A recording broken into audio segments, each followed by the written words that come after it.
이 집에서 더는 못 살겠다. 당장 나가라. 차갑게 내뱉은 말은 칼처럼 상민의 가슴을 베었습니다. 저, 저 정말 안 그랬어요. 억울해요. 상민의 떨리는 목소리는 공허하게 흩어졌습니다. 하지만 미정은 단호했습니다. 억울하다고? 증거도 없는데 뭘 변명해. 너가 있으면 이 집안 망신만 당해. 당장 나가.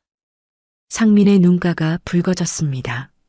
억울함과 서러움이 목을 죄어왔지만 끝내 아무 말도 할 수 없었습니다.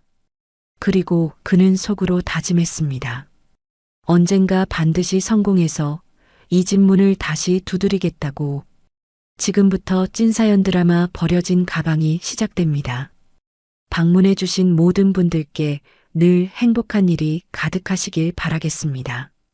시작하기 전에 구독과 좋아요, 무료니까 한 번씩 꼭 부탁드립니다. 밤 11시 이상민은 집 대문 앞에서 멈춰 섰습니다. 손에는 낡은 가방 하나뿐이었죠. 15살 소년의 어깨는 너무 작았고 세상은 너무 컸습니다. 아버지 정말 저를 믿지 않으시는 건가요? 상민의 목소리는 떨렸습니다. 하지만 집안에서 들려오는 대답은 없었습니다. 다만 거실 불빛만이 커튼 사이로 새어나올 뿐이었죠. 상민은 그 불빛을 한참 바라보다가 천천히 고개를 돌렸습니다. 이제 돌아갈 곳은 없었습니다. 사실 이 모든 일은 단 하루 만에 벌어진 일이었습니다. 아침까지만 해도 상민은 평범한 고등학생이었죠. 학교 성적은 중상위권이었고 선생님들은 상민을 성실하다고 칭찬했습니다. 친구들 사이에서도 착하다는 소리를 자주 들었죠. 그런 상민에게 아침 등굣길은 언제나처럼 평온했습니다. 하지만 오후 3시 담임 선생님의 급한 전화 한 통이 모든 걸 바꿔놓았습니다. 학교 매점에서 돈이 없어졌다는 것이었죠. 그것도 40만 원이나 되는 큰 금액이었습니다. 그런데 이상하게도 매점 사장님은 상민을 지목했습니다. 이상민 학생이 오늘 아침 매점 뒤편에서 서성거리는 걸 봤어요. 상민은 황당했습니다. 자신은 그저 친구를 기다리며 잠깐 그곳에 섰을 뿐이었죠. 하지만 더 큰 문제는 그 시각 이복형 도윤이 학교 근처 오락실에서 목격됐다는 사실이었습니다. 도윤은 원래 대학생이었지만 학교를 그만두고 집에서 놀고 있었죠. 그런 도윤이 왜 상민의 학교 근처에 있었을까요? 저녁이 되어 집에 돌아온 상민을 기다리고 있던 건 새엄마 강미정의 차가운 얼굴이었습니다. 미정은 거실 소파에 단정하게 앉아 있었고 그 옆에는 아버지 이성호가 지친 표정으로 서 있었습니다. 도윤은 방 안에 숨어 있었죠. 상민아, 내가 정말 그런 짓을 했니? 아버지의 목소리에는 힘이 없었습니다. 몇 년 전 사업 실패 이후 아버지는 건강도 나빠졌고 점점 집안일에 무관심해졌죠. 재혼한 미정에게 모든 걸 맡긴 채 살아가고 계셨습니다. 아버지, 저는 안 했어요. 정말이에요. 상민은 간절하게 말했습니다. 하지만 미정이 끼어들었죠. 여보, 학교에서 전화가 왔어요. 매점 사장님이 상민이를 똑똑히 봤다고 하던데요. 그리고 상민이 용돈이 모자란다고 저한테 여러 번 말했잖아요. 그건 책 사려고 했던 거예요. 책? 요즘 애들이 책을 사? 게임 아이템 사려던 거 아니야? 미정의 목소리는 날카로웠습니다. 상민은 억울했지만 뭐라 반박할 수가 없었습니다. 말을 하면 할수록 더 이상하게 들릴 것 같았죠. 그때 도윤이 방에서 나왔습니다. 도윤의 표정은 묘하게 여유로웠습니다. 아버지, 동생을 너무 다그치지 마세요. 사춘기라 그럴 수도 있죠. 도윤의 말투는 점잖았지만 상민은 그 눈빛에서 차가운 조롱을 느꼈습니다. 이 모든 게 도윤의 계획이었다는 걸 상민은 직감적으로 알았습니다. 하지만 증거가 없었죠. 성우 씨, 이러다 우리 도윤이까지 나쁜 애로 오해받으면 어떡해요? 저는 이 집안의 명예가 걱정돼요. 미정의 말에 아버지는 깊은 한숨을 쉬었습니다. 그리고 결정적인 말을 했죠. 상민아, 당분간 밖에서 지내거라. 내가 정말 잘못이 없다면 시간이 지나면 밝혀질 거야. 상민의 가슴이 철렁 내려앉았습니다. 아버지마저 자신을 믿지 않는다는 사실이 칼처럼 아팠죠. 상민은 더 이상 아무 말도 하지 않았습니다. 그저 방으로 들어가 가방 하나에 옷까지 몇 벌을 챙겼을 뿐이었습니다. 미정은 만족스러운 표정으로 팔짱을 꼈고 도윤은 복도에서 상민을 바라보며 비웃듯 고개를 끄덕였습니다. 아버지는 거실에 주저앉아 고개를 떨구고 있었죠. 밤이 깊어질수록 거리는 더 차가워졌습니다. 상민은 가방을 꼭 껴안고 걸었습니다. 갈 곳은 없었지만 그래도 걸어야 했습니다. 멈추면 무너질 것 같았으니까요. 편의점 앞을 지나칠 때 상민은 자신의 얼굴이 유리창에 비친 걸 봤습니다. 창백하고 지친 얼굴이었죠. 15살 소녀는 그렇게 처음으로 세상 밖으로 내던져졌습니다. 발걸음은 무거웠지만 상민은 계속 걸었습니다. 어디로 가는지도 모른 채로요. 다만 한 가지 확실한 건 이제 자신을 지켜줄 사람은 아무도 없다는 것이었습니다. 사흘째 되는 밤 상민은 지하철역 계단에 몸을 웅크리고 앉아 있었습니다. 가방 속 옷가지는 이미 땀과 먼지로 뒤범벅이 되었고 주머니에 남은 돈은 1,000원짜리 동전 2개가 전부였죠. 배는 너무 고팠지만 편의점 삼각김밥조차 살 수 없는 금액이었습니다. 처음 이틀은 그나마 견딜만 했습니다. 학교 앞 분식집에서 받아둔 시식용 떡볶이와 편의점에서 얻어먹은 시식품으로 버텼죠. 하지만 사흘째부터는 달랐습니다. 몸에 힘이 빠지기 시작했고 걸을 때마다 어지러움이 몰려왔습니다. 이러다 정말 쓰러지는 거 아닌가? 상민은 중얼거렸습니다. 하지만 집으로 돌아갈 수는 없었습니다. 아버지의 실망한 표정, 미정의 차가운 눈빛, 도윤의 비웃음이 떠올랐죠. 그곳은 이제 상민의 집이 아니었습니다. 밤 9시가 넘어가자 지하철역은 점점 한산해졌습니다. 퇴근길 사람들이 하나둘 사라지고 영무원의 발소리만이 메아리 쳤죠. 상민은 계단 구석에서 가방을 베고 누우려던 참이었습니다. 바로 그때였습니다. 어이쿠. 계단 위쪽에서 누군가 비틀거리는 소리가 들렸습니다. 상민이 고개를 들자 이르는 되어 보이는 노인이 계단을 내려오다 발을 헛디뎠습니다. 노인의 손에서 낡은 가죽 가방이 대굴대굴 굴러떨어졌죠. 아저씨. 상민은 반사적으로 몸을 일으켰습니다. 배고픔도 잊은 채 노인에게 달려가 부축했죠. 노인은 가까스로 균형을 잡았지만 얼굴은 창백했습니다. 괜찮으세요? 아, 고맙네. 요즘 다리 힘이 없어서 말이야. 노인은 헛기침을 하며 상민의 손을 잡았습니다. 상민은 노인을 안전하게 계단 아래까지 내려오게 도왔습니다. 그러고 나서 멀리 굴러간 가방을 주우러 갔죠. 가방은 생각보다 무거웠습니다. 상민이 들어올리는 순간 지퍼가 살짝 벌어지면서 안에 든 것이 보였습니다. 두툼한 서류 뭉치들과 함께 10,000원짜리 지폐 몇 장이 보였죠. 상민의 손이 잠깐 멈췄습니다. 배는 너무 고팠고 당장 밥 한 끼만 먹을 수 있다면 얼마나 좋을까 하는 생각이 스쳤습니다. 하지만 상민은 고개를 저었습니다. 안 돼. 이건 아니야. 상민은 가방을 꼭 껴안고 노인에게 돌아왔습니다. 아저씨, 여기요. 가방. 노인은 가방을 받아들며 상민을 유심히 바라봤습니다. 노인의 눈빛에는 놀라움이 담겨 있었죠. 자네, 가방 안을 봤나? 네. 아, 지퍼가 열려 있어서 잠깐. 상민은 당황했습니다.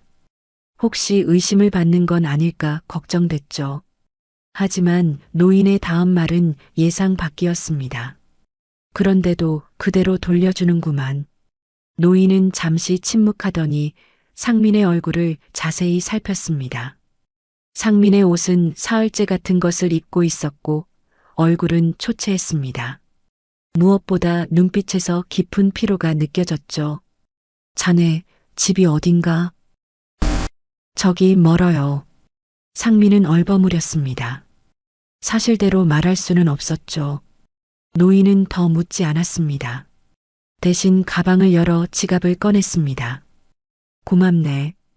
요즘 같은 세상에 이렇게 정직한 젊은이가 있다니. 이거라도 받게. 노인이 10,000원짜리 2장을 내밀었습니다. 상민의 눈이 커졌습니다. 20,000원이면 밥 한 끼는 물론이고 이틀은 버틸 수 있었죠.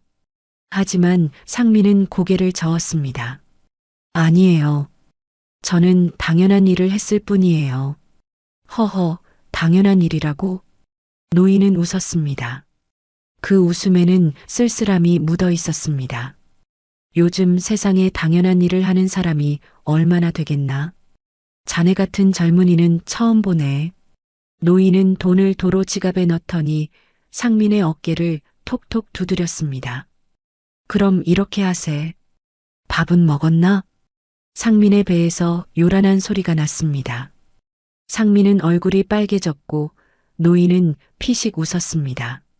알았네. 저녁 사줄 테니 따라오게. 자네 같은 청년에게 밥 한 끼 사주는 건 노인의 특권이니까. 괜찮으세요? 정말 괜찮기는. 자네가 거절하면 내가 서운하네. 자, 가세. 노인은 상민의 대답을 기다리지 않고 앞장서 걸었습니다. 상민은 잠시 망설이다가 노인을 따라갔습니다. 거절할 힘도 이유도 없었죠. 노인이 데려간 곳은 역 근처 작은 국밥집이었습니다. 따뜻한 김이 모락모락 나는 순대국밥 한 그릇이 상민 앞에 놓였습니다. 천천히 먹게. 급하게 먹으면 체하네. 상민은 숟가락을 들었습니다. 첫 술을 뜨는 순간 눈물이 핑 돌았습니다. 따뜻한 국물이 목을 타고 내려가자 사흘 동안 쌓였던 긴장이 한꺼번에 풀렸죠. 맛있네요. 상민의 목소리는 떨렸습니다. 노인은 아무 말 없이 상민이 밥을 먹는 모습을 지켜봤습니다. 밥을 다 먹은 후 노인은 상민에게 물었습니다. 오늘 밤 잘 곳은 있나? 상민은 대답하지 못했습니다. 노인은 한숨을 쉬었습니다. 그럴 줄 알았네. 며칠만 내 집 창고에서 지내도 되네. 좁긴 하지만 비는 피할 수 있으니까. 정말 괜찮으세요? 괜찮고 말고. 대신 조건이 있네. 노인은 진지한 표정으로 말했습니다. 앞으로도 오늘처럼 정직하게 살아야 하네. 그게 내 조건이야. 상민은 고개를 끄덕였습니다.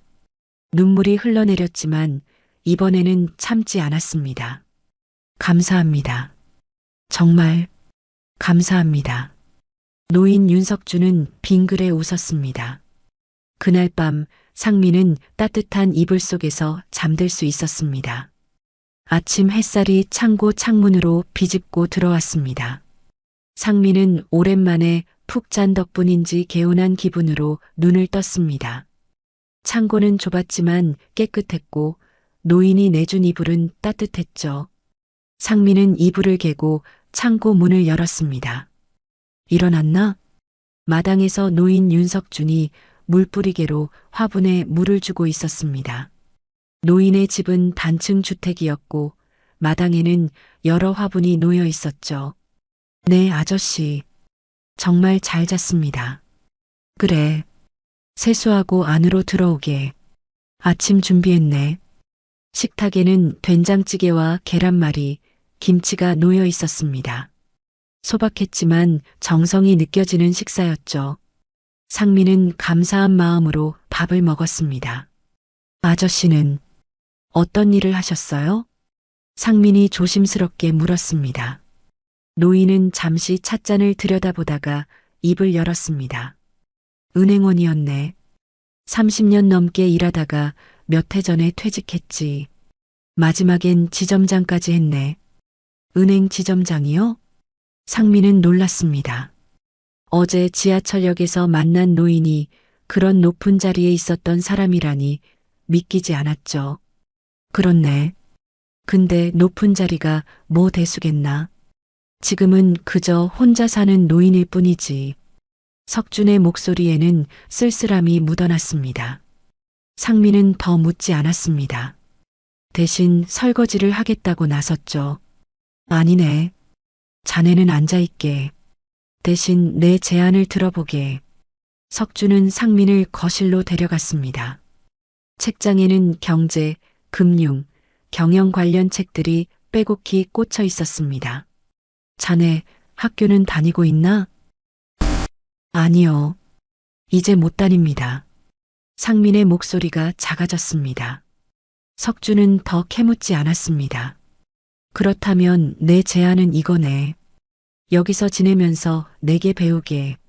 학교에서 가르쳐 주지 않는 것들 말일세. 무엇을 배우는 건가요? 돈이 어떻게 움직이는지, 사람들이 무엇을 원하는지, 장사란 무엇인지, 그리고 무엇보다 중요한 건 신뢰를 쌓는 법이지. 석준의 눈빛은 진지했습니다. 자네는 어제 정직함을 보여줬네. 그건 돈으로도 살 수 없는 귀한 자질이야. 하지만 정직함만으로는 세상을 살 수 없네. 힘이 필요하지. 상민은 가슴이 뛰었습니다. 무언가 새로운 길이 열리는 느낌이었죠. 대신 조건이 있네. 낮에는 아르바이트를 해서 스스로 돈을 벌어야 하네. 저녁에 내가 가르쳐 줄 테니까. 감사합니다. 상민은 벌떡 일어나 허리를 숙였습니다. 석준은 빙그레 웃었습니다. 그날부터 상민의 새로운 삶이 시작됐습니다. 아침 6시에 일어나 근처 편의점에서 아르바이트를 했습니다. 오후에는 음식점에서 설거지를 하거나 전단지를 돌렸죠. 몸은 힘들었지만 상민은 불평하지 않았습니다. 저녁이 되면 석준의 수업이 시작됐습니다. 첫 수업은 금융의 기초였습니다. 돈이란 건 말이야. 흐르는 물과 같네. 고여 있으면 썩지. 계속 움직여야 가치가 생기는 거야. 석준은 신문을 펼치며 설명했습니다. 주식시장, 환율, 금리에 대해 알려줬죠. 상민은 열심히 메모했습니다. 아저씨, 그럼 돈을 많이 벌려면 주식을 해야 하나요? 주식은 수단일 뿐이네. 중요한 건 가치를 만드는 거야. 사람들이 원하는 걸 제공하면 돈은 자연스럽게 따라오지. 석준은 자신의 경험담을 들려줬습니다. 은행에서 일하며 만난 수많은 사업가들의 이야기였죠. 성공한 사람도 있었고 실패한 사람도 있었습니다. 성공한 사람들의 공통점이 뭔지 아나? 돈이 많았나요? 아니네. 신뢰를 지켰네. 약속을 어기지 않고 정직하게 장사했지. 반대로 실패한 사람들은 욕심이 과했거나 거짓말을 했네. 석준의 말은 상민의 가슴에 깊이 새겨졌습니다. 한 달이 지나자 석준은 상민을 시장으로 데려갔습니다. 이제 이론은 충분히 배웠네. 실전을 봐야지. 시장은 활기찼습니다. 상인들은 목소리 높여 손님을 불렀고 사람들은 이리저리 분주하게 움직였죠. 저기 떡볶이 가게를 보게. 손님이 많지? 네. 왜 많은 것 같나? 상민은 잠시 관찰했습니다. 떡볶이 가게 주인은 웃으며 손님을 맞았고 떡볶이 양도 넉넉했습니다. 반찬도 푸짐하게 주었죠. 손님을 잘 대하고 양도 많이 주니까요. 맞네. 그리고 한 가지 더 있네. 저 사장은 매일 같은 시간에 가게를 열고 맛도 항상 똑같네. 신뢰를 주는 거지. 석준은 여러 가게를 보여주며 설명했습니다. 성공하는 가게와 실패하는 가게의 차이를 알려줬죠. 언젠가 자네도 가게를 열게 될 거네. 그때를 위해 지금부터 준비하는 거야. 상민의 눈빛이 빛났습니다. 꿈이 생겼습니다. 자신만의 가게를 여는 것이었죠. 몇 달이 흐르자 상민은 아르바이트로 번 돈을 모으기 시작했습니다. 석주는 상민에게 통장을 만들어주고 매달 얼마씩 저축하는 법을 가르쳤습니다. 작은 돈이라도 무시하지 마. 티끌 모아 태산이라는 말이 괜히 있는 게 아니네. 상민은 한 푼도 허투루 쓰지 않았습니다. 점심은 도시락을 싸서 다녔고 옷도 헝겊을 그대로 입었죠. 하지만 책은 아끼지 않았습니다. 석준이 추천한 경영서적들을 사서 밤늦게까지 읽었습니다. 아저씨, 저는 정직한 장사를 하고 싶어요. 사람들을 속이지 않는 장사요. 어느 날 저녁 상민이 말했습니다. 석준은 흐뭇하게 웃었습니다. 그거 좋은 목표네. 하지만 쉽지 않을 거야. 세상은 생각보다 냉혹하거든. 그래도 해보고 싶어요. 상민의 눈빛은 단단했습니다. 석준은 상민의 어깨를 두드렸습니다. 알았네. 그럼 내가 끝까지 도와주지. 그날 밤 상민은 일기장에 적었습니다. 언젠가 내 가게를 열겠다. 정직하고 따뜻한 가게를. 20살이 됐네. 석준은 케이크 하나를 상민 앞에 놓으며 말했습니다. 촛불 20개가 환하게 빛났죠. 상민은 5년 만에 제대로 된 생일을 맞았습니다. 아저씨, 정말 감사합니다. 허허, 이제 성인이 됐으니 본격적으로 시작해 볼 때가 됐네. 석준은 통장을 꺼냈습니다. 상민이 5년 동안 모은 돈이었죠. 잔액은 1,500만 원이었습니다. 하루도 빠짐없이 아르바이트를 하고 한 푼도 허투루 쓰지 않은 결과였습니다. 이 돈으로 뭘 하고 싶나? 가게를 열고 싶습니다. 작은 분식집이요. 상민의 목소리는 떨렸지만 단호했습니다. 석준은 고개를 끄덕였습니다. 좋네. 그럼 내일부터 자리를 알아보세. 일주일 후 상민은 대학가 골목에 작은 가게를 계약했습니다. 보증금과 권리금으로 1,000만 원이 들어갔고 인테리어와 기물 구입에 400만 원이 더 들었죠. 남은 돈은 100만 원이었습니다. 자네, 원가 계산은 해봤나? 석준이 물었습니다.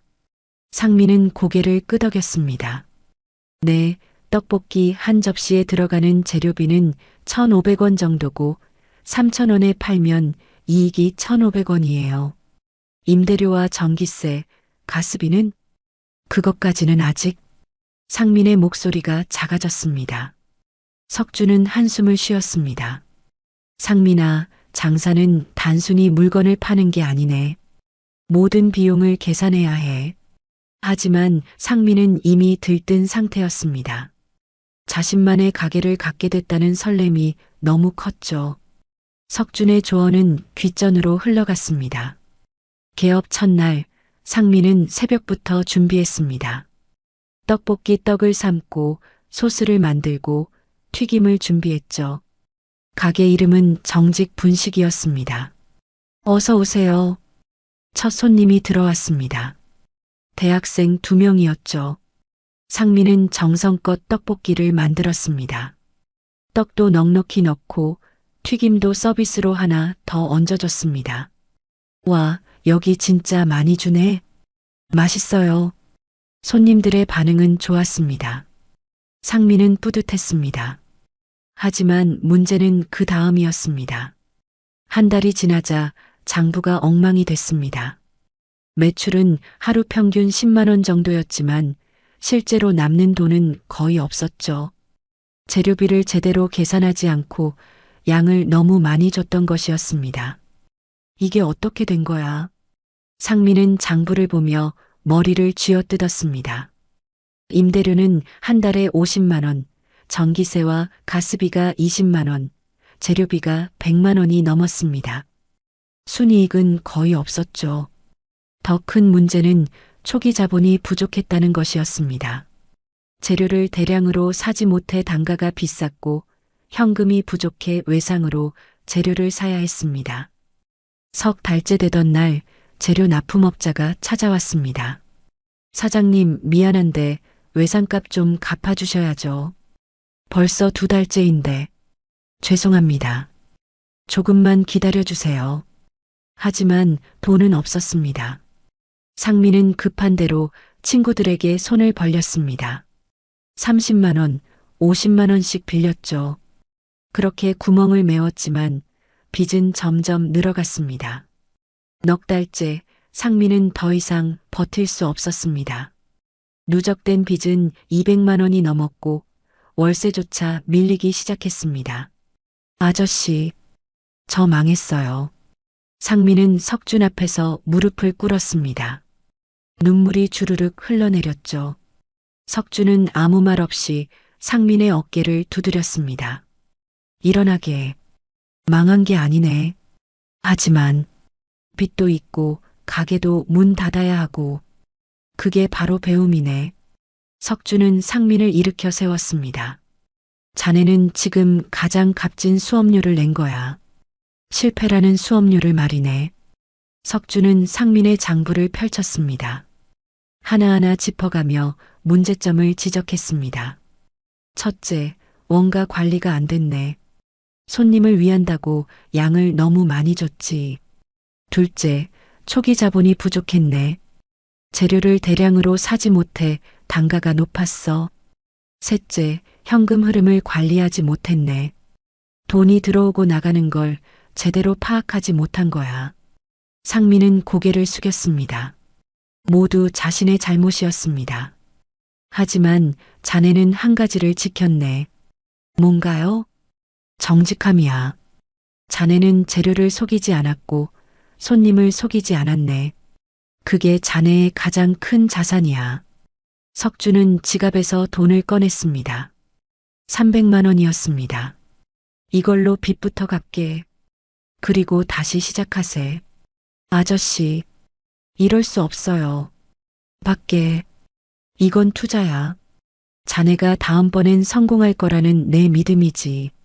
상민은 다시 눈물을 흘렸습니다. 이번에는 감사의 눈물이었습니다. 가게를 정리하고 빚을 갚은 후 상민은 다시 아르바이트를 시작했습니다. 하지만 이번에는 달랐습니다. 매일 저녁 석준과 함께 실패 원인을 분석했습니다. 다음번에는 프랜차이즈를 해볼까요? 아니네. 프랜차이즈는 자네 스타일이 아니야. 석준은 고개를 저었습니다. 자네는 자네만의 브랜드를 만들어야 하네. 정직분식이라는 이름처럼 진짜 정직한 브랜드를 말이야. 상민은 고개를 끄덕였습니다. 실패는 아팠지만 값진 교훈을 얻었습니다. 다음번에는 절대 같은 실수를 하지 않겠다고 다짐했죠. 아저씨, 저 다시 도전할 거예요. 그래야지. 실패도 자산이네. 이 경험이 자네를 더 강하게 만들 거야.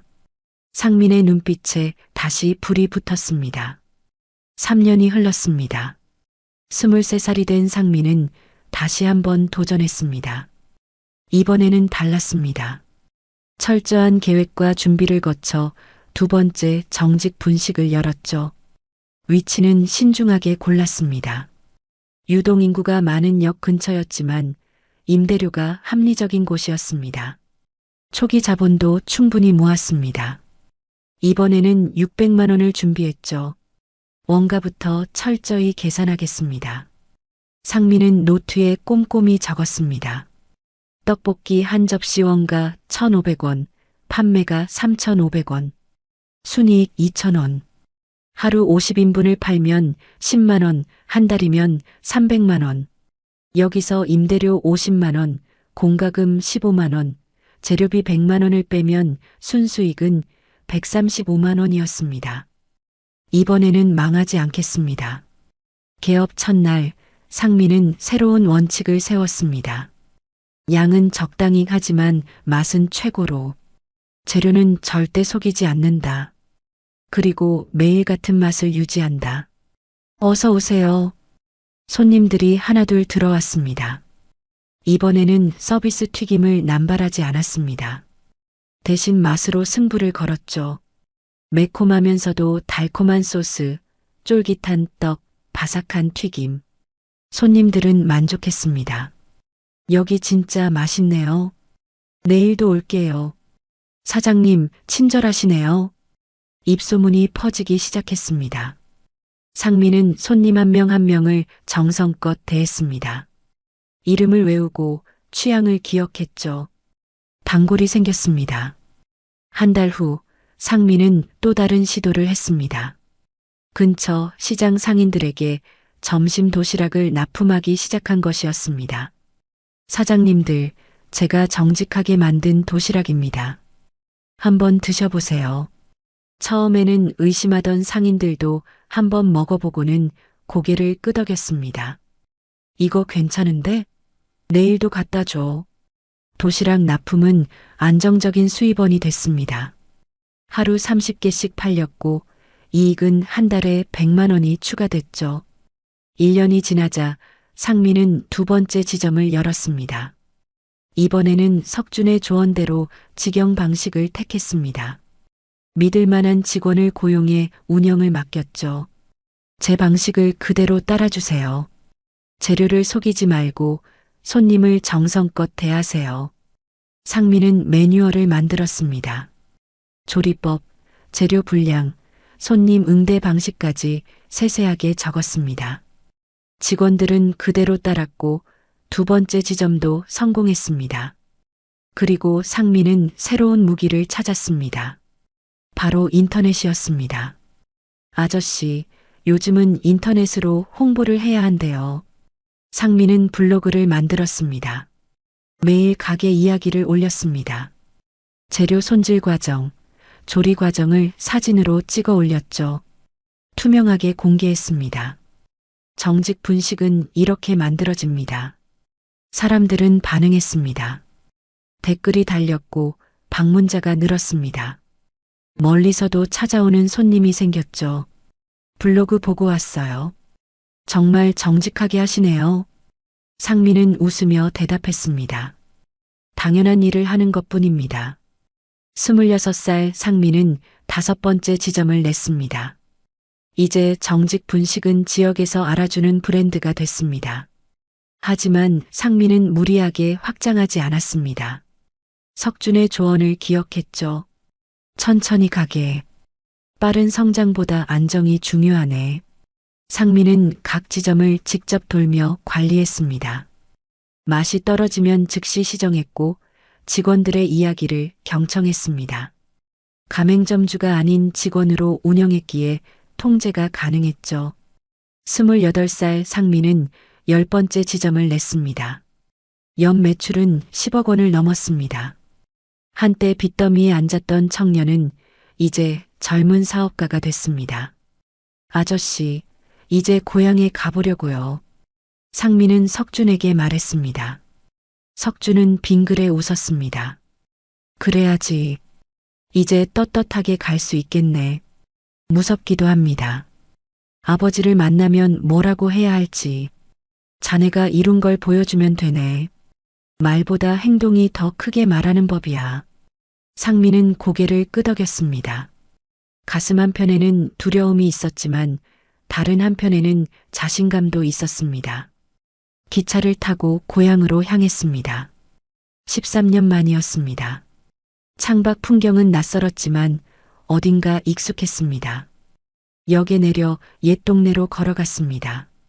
골목은 예전 그대로였습니다.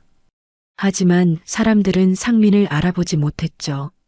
집 앞에 섰습니다. 대문은 낡아 있었고 페인트가 벗겨져 있었습니다. 상민은 심호흡을 했습니다. 초인종을 눌렀습니다. 잠시 후 문이 열렸습니다. 나온 사람은 아버지였습니다. 이성호는 많이 늙어 있었습니다. 머리는 하얗게 새었고 등은 굽어 있었습니다. 얼굴에는 주름이 가득했죠. 누구시죠? 아버지는 상민을 알아보지 못했습니다. 13년이라는 시간이 상민을 완전히 바꿔놓았던 것이었습니다. 아버지, 저예요. 상민이요. 순간 아버지의 얼굴이 굳었습니다. 입술이 떨렸고 눈에 눈물이 고였습니다. 상민이, 내가 정말 내 아버지. 상민의 목소리도 떨렸습니다. 아버지는 비틀거리며 상민을 껴안았습니다. 미안하다. 정말 미안하구나. 아버지는 울먹였습니다. 상민도 눈물을 참을 수 없었습니다. 아버지. 둘은 한참을 그렇게 서 있었습니다. 13년의 세월이 눈물로 흘러내렸습니다. 집 안으로 들어갔습니다. 거실은 을씨년스러웠습니다. 가구는 낡았고 벽지는 누렇게 변해 있었죠. 미정이와 도윤이는 어디 계세요? 상민이 물었습니다. 아버지는 고개를 떨궜습니다. 그 사람들은 이제 여기 없다. 내가 떠난 후 모든 게 틀어졌어.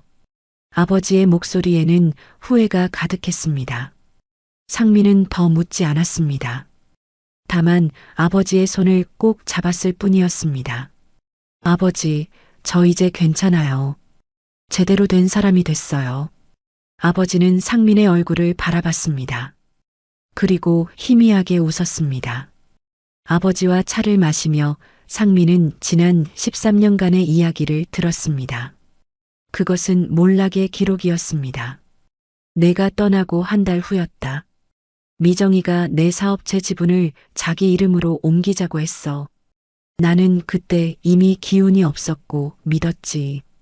아내를 믿었단다. 아버지의 목소리는 떨렸습니다. 그런데 그게 시작이었구나. 미정이와 도윤이는 회사 이름을 참마푸드로 바꾸고 프랜차이즈 사업을 시작했어. 처음에는 잘 됐지. 가맹점이 30개까지 늘어났거든. 그럼 왜? 욕심이 과했어. 가맹비를 올리고 재료비를 속이고 가맹점주들에게 떠넘기기 시작했지. 본사만 배불리려고 했던 거야. 아버지는 한숨을 쉬었습니다. 작년부터 가맹점주들이 하나둘 떨어져 나갔어. 손해배상 소송도 여러 건 걸렸지. 지금은 회사가 휘청거리고 있단다. 상민은 침묵했습니다. 미정과 도윤이 자업자득으로 무너지고 있다는 사실이 묘한 감정을 불러일으켰습니다. 그 사람들은 지금 어디 있어요? 본사 사무실에 있을 거다. 요즘은 매일 채권자들과 씨름하고 있더구나. 바로 그때 현관문이 벌컥 열렸습니다. 강미정이 들어왔습니다. 미정은 예전처럼 단정하지 않았습니다. 머리는 헝클어져 있었고 화장기 없는 얼굴은 초췌했죠. 여보, 오늘도 은행에서 거절당했어요. 대출이 안 된대요. 이러다 정말. 미정의 말이 끊겼습니다. 상민을 본 것이었습니다. 너는. 미정의 얼굴이 하얗게 질렸습니다. 상민은 천천히 일어났습니다. 오랜만입니다, 어머니. 상민의 목소리는 차분했습니다. 하지만 미정은 당황한 기색이 역력했습니다. 언제 왔니? 왜 왔어? 아버지를 뵈러 왔습니다. 그때 도윤도 들어왔습니다. 도윤은 상민을 보자 얼굴이 굳었습니다. 이상민? 내가 왜 여기 있어? 도윤의 목소리에는 경계심이 묻어났습니다. 상민은 도윤을 똑바로 바라봤습니다. 형, 오랜만이에요. 오랜만이긴. 너 뭐하러 온 거야? 돈 빌리러? 도윤의 말투는 비아냥거렸습니다. 하지만 예전과는 달랐습니다. 여유가 없었죠. 아니요. 그냥 아버지가 보고 싶어서요. 미정이 끼어들었습니다. 성호 씨, 이 애한테 돈 주면 안 돼요. 지금 우리도 급한 상황이잖아요. 나는 돈 필요 없습니다. 상민이 말했습니다. 미정과 도윤은 의아한 표정을 지었습니다. 그럼 뭐하러 온 거야? 그냥 인사하러 왔습니다. 그리고 상민은 잠시 말을 멈췄습니다. 회사가 어렵다던데 도와드릴 일이 있으면 말씀하세요. 미정의 눈이 번뜩였습니다. 도윤도 흥미로운 표정을 지었습니다. 도와준다고? 너가? 네. 미정과 도윤은 서로 눈빛을 교환했습니다. 그들의 머릿속에는 이미 계산이 시작되고 있었습니다.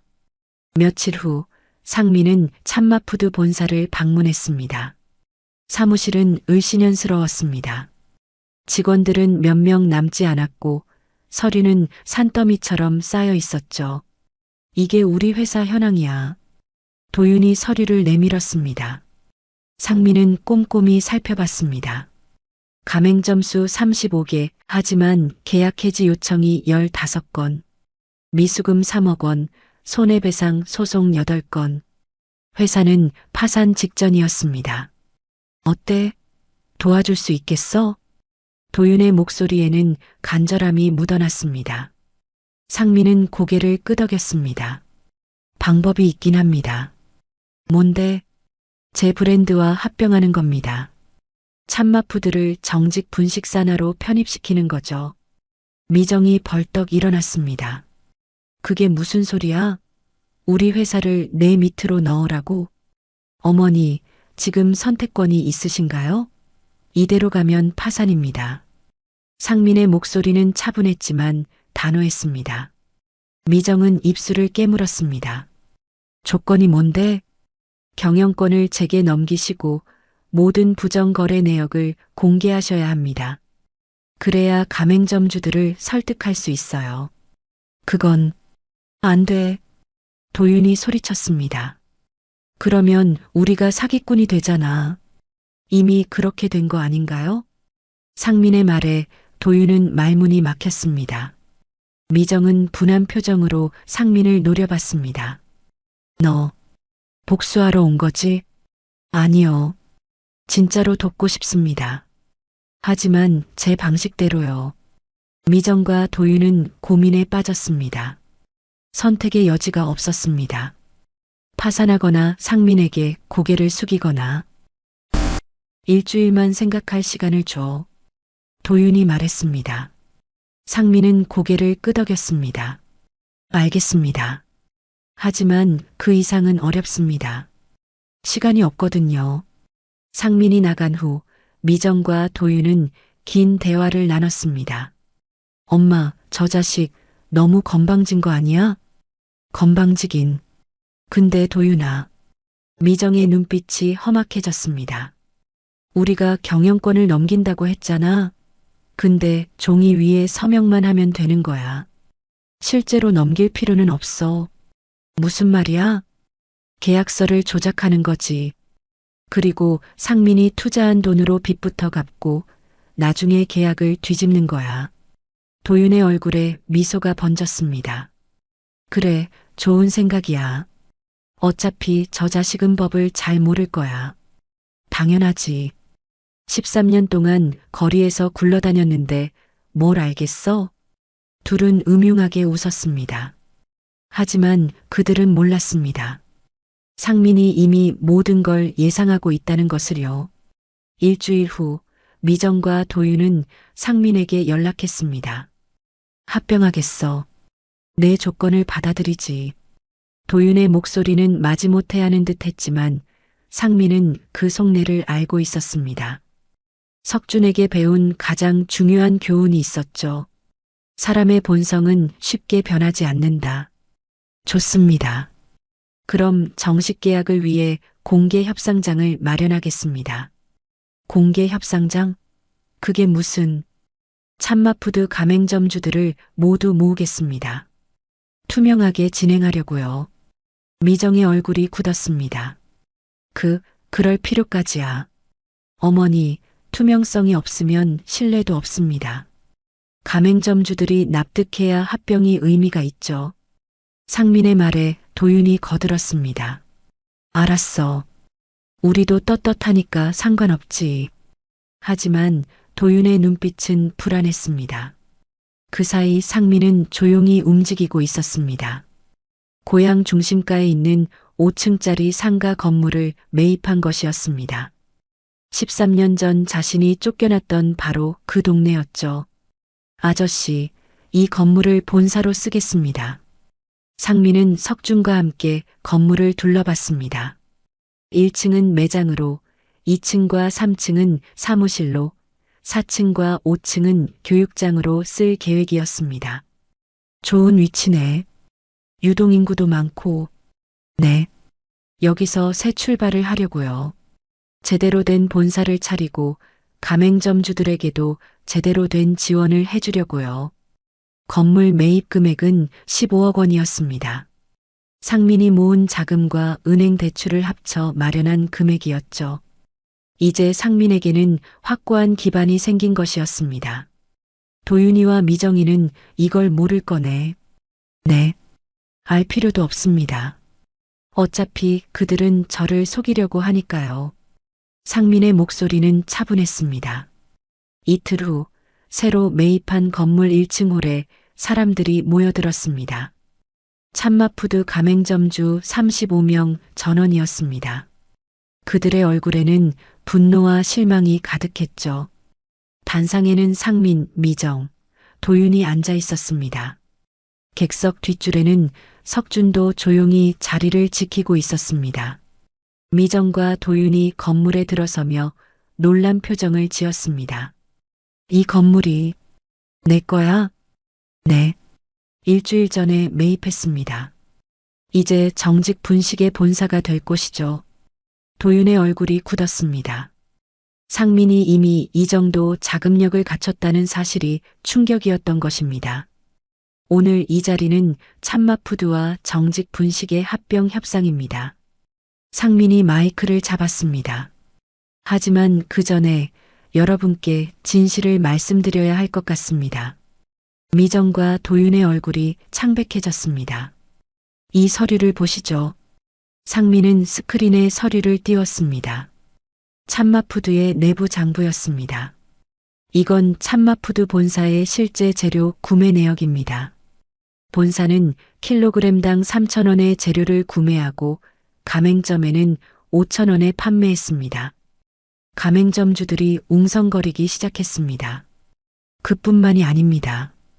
가맹비 명목으로 받은 돈 중 2억 원이 개인 계좌로 빠져나갔습니다. 화면에는 통장 거래 내역이 떴습니다. 도윤의 이름이 선명하게 보였죠. 이건 어떻게... 도윤이 벌떡 일어났습니다. 상민은 차분하게 말했습니다. 회계사무소의 의뢰에서 받은 자료입니다. 합법적으로요. 가맹점주 한 명이 소리쳤습니다. 사기꾼들, 우리 돈 돌려내. 저는 집까지 담보로 잡혔어요. 참마푸드 믿고 시작했는데 재료비는 비싸고 손님은 안 오고 이제 어떡하라는 겁니까? 한 가맹점주가 울먹였습니다. 다른 가맹점주들도 일어나 항의하기 시작했습니다. 저희 가족은 빚더미에 앉았어요. 아이 학비도 못 내고 있습니다. 가맹점주들의 증언이 이어졌습니다. 미정은 당황한 표정으로 마이크를 잡았습니다. 여러분, 오해입니다. 이건 경영상 필요한 게 뭐가 필요해요? 분노는 폭발 직전이었습니다. 상민은 손을 들어 조용히 시켰습니다. 여러분, 제가 해결책을 드리겠습니다. 첫째, 참마푸드는 정직 분식으로 흡수 합병됩니다. 경영권은 제가 가져갑니다. 미정이 소리쳤습니다. 잠깐, 그건 합의하지 않았어. 상민은 또 다른 서류를 꺼냈습니다. 어머니, 이건 일주일 전 어머니와 도윤 형이 작성한 위조 계약서입니다. 화면에 계약서가 떴습니다. 거기에는 경영권은 강미정과 이도윤이 보유한다는 조항이 명시되어 있었죠. 이 계약서로 저를 속이려고 하셨죠? 제 투자금으로 빚만 갚고 나중에 계약을 뒤집으려고요. 도윤의 얼굴이 새파랗게 질렸습니다. 너, 어떻게... 도윤 형의 사무실 직원이 제게 알려줬습니다. 그분도 몇 달째 월급을 못 받았더군요. 객석에서 한 젊은 직원이 고개를 끄덕였습니다. 그가 증인으로 나선 것이었습니다. 저는 이도윤 씨 밑에서 일했습니다. 이 위조 계약서를 제가 직접 작성했고 이도윤 씨가 상민이를 속여서 돈만 받아내자고 말하는 것도 들었습니다. 도윤은 그를 노려봤지만 이미 늦었습니다. 둘째, 모든 가맹점의 재료비를 30% 인하하겠습니다. 그리고 횡령된 돈은 제가 선보상하겠습니다. 가맹점주들의 눈이 커졌습니다. 정말입니까? 네. 그리고 미정 어머니와 도윤 형에게는 법적 책임을 묻겠습니다. 상민의 말이 떨어지자마자 경찰들이 들어왔습니다. 이도윤 씨 횡령과 사기 혐의로 체포하겠습니다. 뭐야? 이건 아니잖아. 도윤은 발버둥 쳤지만 소용없었습니다. 차가운 수갑이 손목에 채워졌죠. 엄마 도와줘. 미정은 멍한 표정으로 서 있었습니다. 강미정 씨도 동행하셔야겠습니다. 저는 몰랐어요. 미정은 발악했지만 증거는 명백했습니다. 이상민, 내가 이러려고 온 거였어? 아니요. 저는 진실을 밝힌 것뿐입니다. 미정과 도윤은 경찰에게 끌려나갔습니다. 모든 것을 잃은 그들의 모습은 초라했습니다. 가맹점주들이 박수를 쳤습니다. 감사합니다. 상민은 깊은 숨을 쉬었습니다. 긴 싸움이 끝났습니다. 협상장이 끝난 후 상민은 아버지가 있는 집으로 향했습니다. 가슴이 두근거렸습니다. 이제 모든 것이 끝났지만 아버지와의 관계는 여전히 무거운 짐으로 남아 있었죠. 집에 도착하자 아버지는 거실 소파에 앉아 있었습니다. 텔레비전 뉴스에서는 참마푸드 사건이 보도되고 있었습니다. 참마푸드 대표 강미정과 이도윤이 횡령 및 사기 혐의로 구속됐습니다. 피해 규모는 수억 원에 달하는 것으로 아버지는 리모컨을 내려놓고 고개를 떨궜습니다. 상민이 문을 열고 들어서자 아버지는 천천히 고개를 들었습니다. 상민아, 아버지. 둘은 한동안 말없이 서로를 바라봤습니다. 아버지의 눈에는 눈물이 고여 있었습니다. 내가 정말 미안하구나. 아버지의 목소리는 떨렸습니다. 13년 전 내 말을 믿지 않았던 것. 미정이의 말만 믿고 너를 내쫓았던 것. 그게 내 인생 최대의 실수였어. 아버지, 나는 내가 어떻게 지냈는지도 몰랐어. 찾아보지도 않았지. 그저 미정이가 상민이는 잘 지내고 있을 거예요 라고 말하면 그 말을 믿고 넘어갔단다. 아버지는 얼굴을 손으로 가렸습니다. 그런데 알고 보니 너는 거리에서 떠돌고 배고픔에 떨고 혼자 살아남아야 했구나. 15살 아이가. 상민의 눈에서도 눈물이 흘러내렸습니다. 아버지, 됐어요. 이제 다 지난 일이에요. 아니야. 지난 일이 아니야. 아버지는 소파에서 일어나 상민 앞에 무릎을 꿇었습니다. 아버지. 상민이 황급히 아버지를 일으키려 했지만 아버지는 고개를 저었습니다. 이렇게라도 해야 내 마음이 조금이라도 편할 것 같구나. 상민아, 용서해다오. 이 못난 아버지를 용서해다오. 아버지의 목소리는 흐느낌으로 가득했습니다. 상민은 더 이상 참을 수 없었습니다. 아버지를 끌어안고 함께 울었습니다. 아버지, 저도 미안해요. 더 빨리 찾아뵙지 못해서. 아니야. 내가 미안할 게 뭐가 있니? 잘못은 다 내가 한 거야. 둘은 한참을 그렇게 울었습니다. 13년의 세월 쌓였던 오해와 상처가 눈물로 씻겨 내려갔습니다. 진정이 되고 나서 상민은 아버지와 마주 앉았습니다. 아버지, 이제 건강부터 챙기셔야 해요. 건강? 이미 늙어서 소용없어. 아니에요. 병원에 가보세요. 제대로 치료받으시면 좋아지실 거예요. 상민은 아버지의 손을 잡았습니다. 제가 모시고 갈게요.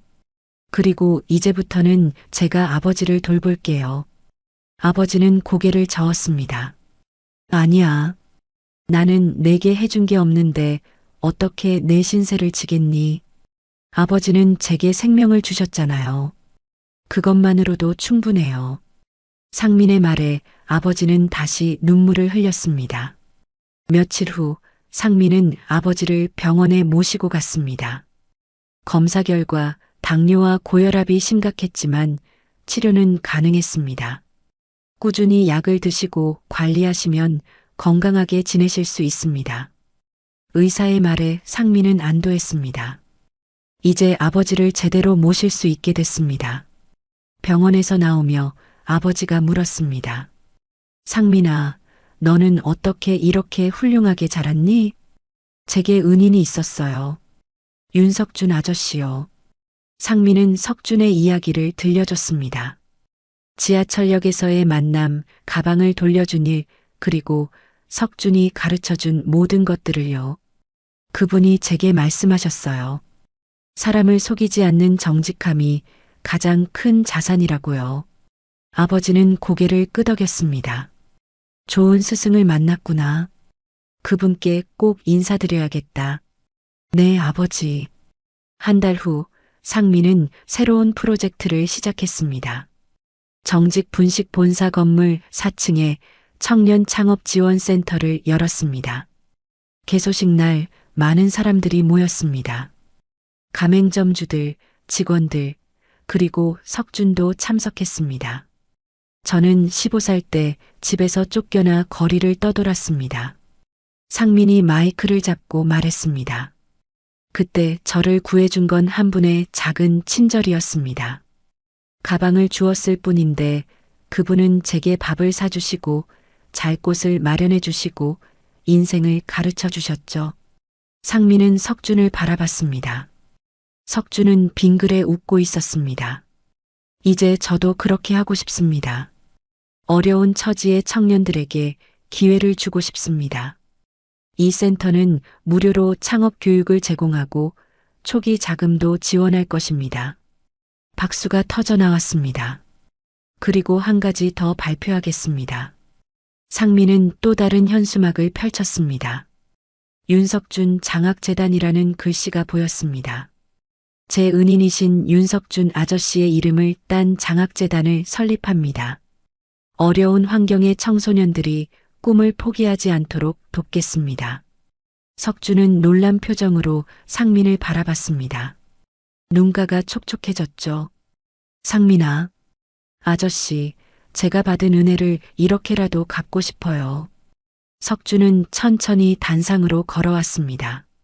그리고 상민을 끌어안았습니다. 고맙네. 정말 고맙고 자랑스럽네. 관객들은 다시 박수를 쳤습니다. 아버지도 눈물을 닦으며 박수를 보냈습니다.